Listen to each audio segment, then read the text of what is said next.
From web designers ghosting clients to marketing pre-built websites as custom built to really understanding the tech behind a website build. This week, I am talking all about the industry practices that people hate. And when I say people, I'm talking about web designers.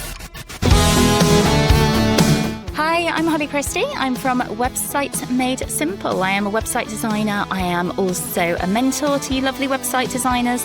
And I am here to make sure you get to have a career that you absolutely love without being driven into the ground by it. So, ready to get started?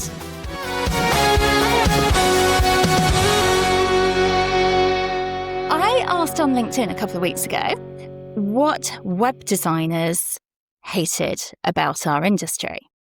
And whilst the post itself got something like 130 comments, a lot of them were very similar, and I grouped them into what will become this episode and one other episode, and I thought that we could talk them through together.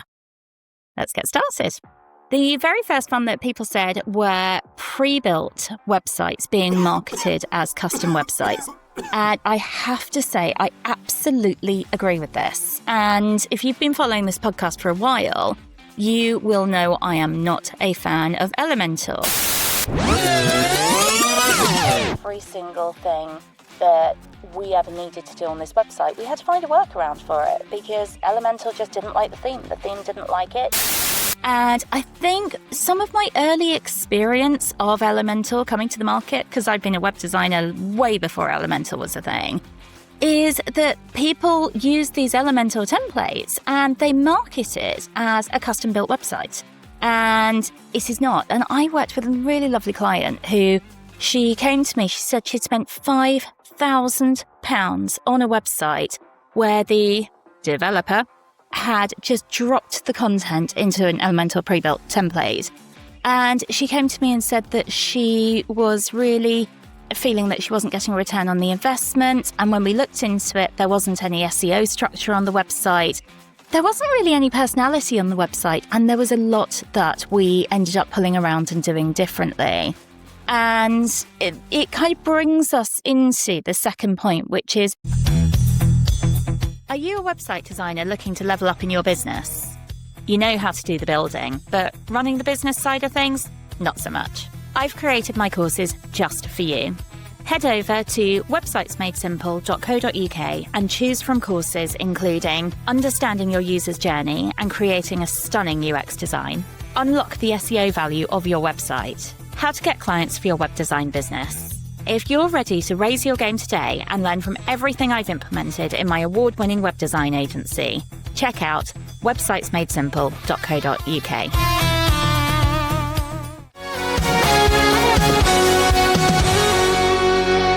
It kind of brings us into the second point, which is over-promising and under-delivering. And someone said especially on timelines as well.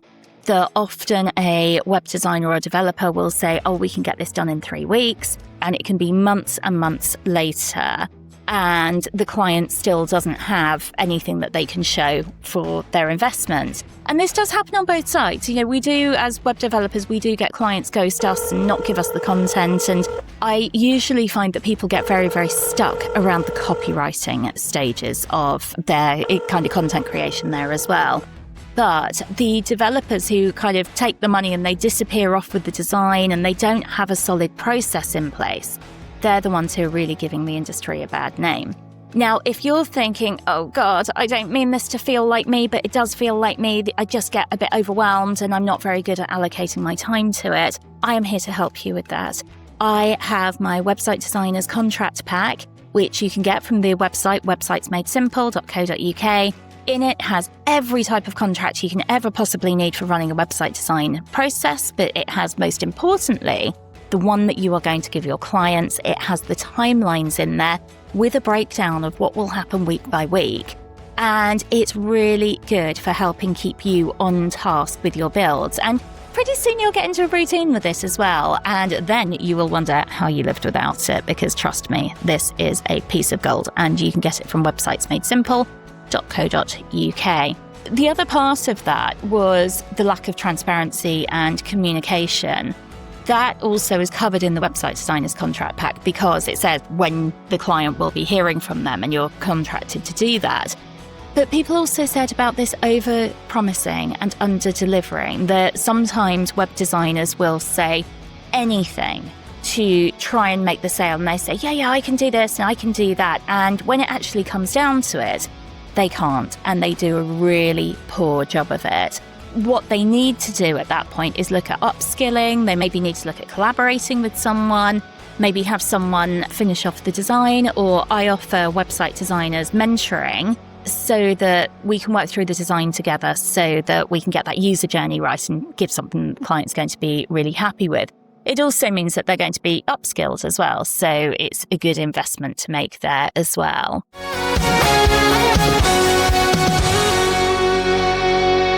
The next point from web designers were not understanding the tech, the security, and what goes into a good website. Totally agree with that one.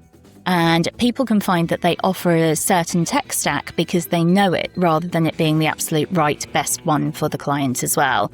And it's really important that we keep skills up, that we keep looking at what's new, that we look at better ways that we can do the websites. And one of the ways of doing that as well is looking at streamlining. I often have websites that have 5 plugins or less, and that's including SEO and security and speed optimizer plugins. So it's really important that we do understand what we're actually offering for the client and that we are learning this stuff, because this tech is evolving all of the time, and it's really important that you keep up with that as well. And people said, as well as not understanding the tech and the security and stuff, that they focus on pretty rather than the actual important things like conversion and whether the website's actually getting any leads through it. Because anyone can design something pretty. If that was the case, we'd all be using Canva websites. Yeah, because it's great for that sort of thing. But pretty websites don't convert. Websites which have been put together by a skilled professional with a deep understanding of the industry, that's what converts.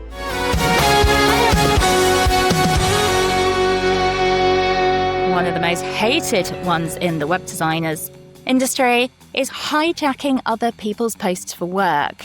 And someone else said, anytime there is a post advertising a job opportunity, web devs are crawling all over it. Now, I had my own experience with this last week, actually looking for a branding designer, and I put a post on LinkedIn, said, could people recommend branding designers? The post is standing at 15,000 impressions. It's got over 130 comments. I have had people contacting my personal mobile at home during the evenings. I've had people contacting my personal email address, people on LinkedIn, people sending really quite aggressive follow-ups as well. And, web designers do this as well. I just personally don't advertise web designers. If I choose to work with someone, they'll usually be known to me, or they'll always be known to me. And it's a really bad practice, but it's also a really bad way of getting work. I mean, on my post, I was asking people to recommend someone they had worked with and someone that they knew, rather than people recommending themselves.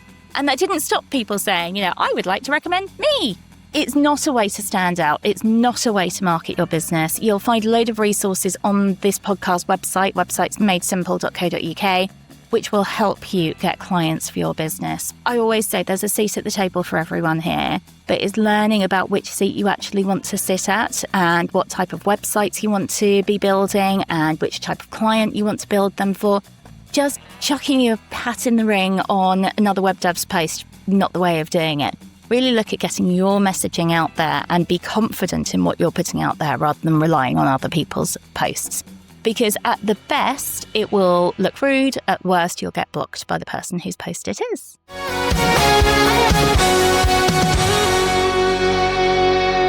One bonus one. And this is a big one, actually, in this industry. And it is AI-built websites and vibe coding. Yeah, let's not do that.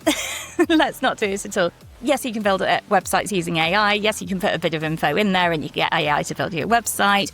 Will the website convert? No. Will it bring in leads? No. Will it be a good representation of your business? No. Will you get really fed up and lose faith in the website that you've got? Absolutely, yes. Look, I'll be the first to say you don't need to code to be a web designer, and I actively prefer page builder websites because I like clients to be able to have control of their website. And the only way they can do that, particularly I work with lots of coaches and HR professionals and people who are looking at changing their offers, and they want to be able to build their own pages, they want to edit pages. They can't do that with a hard-coded website. So, we've all got different places that we stand on this. But for me, I'm absolutely fine as long as people know what the user journey should be, what the UX experience is on the website. They understand how to optimize the website, how to actually make it really, really tight and to Google like it. That's fine by me. But vibe coding, it just feels a bit hipster. And it's not a great way to code. AI code is not good code. I mean, sometimes it's okay to chuck something in AI and say, can you debug this for me? But I think websites are still a long way away from AI giving you the absolute ultimate thing or ultimate result that you want from websites. So I really would recommend that you get a good old-fashioned human in the website, a human who is building it properly, who is building. And when I said about people had a real issue with pre-builts being marketed as customs, that's not to say don't use pre-builts. If that's where your skill set lies, that's absolutely fine. But don't try and pretend and pass it off as something that it's not. Now, if you haven't connected with me on LinkedIn, do come and find me. I'm at Holly Christie. If you would like to add your comments to things in the industry that really annoy you as a web designer, drop me a line at hello@websitesmadesimple.co.uk or look me up on LinkedIn, and I will look forward to hearing from you. And until next time, see you again.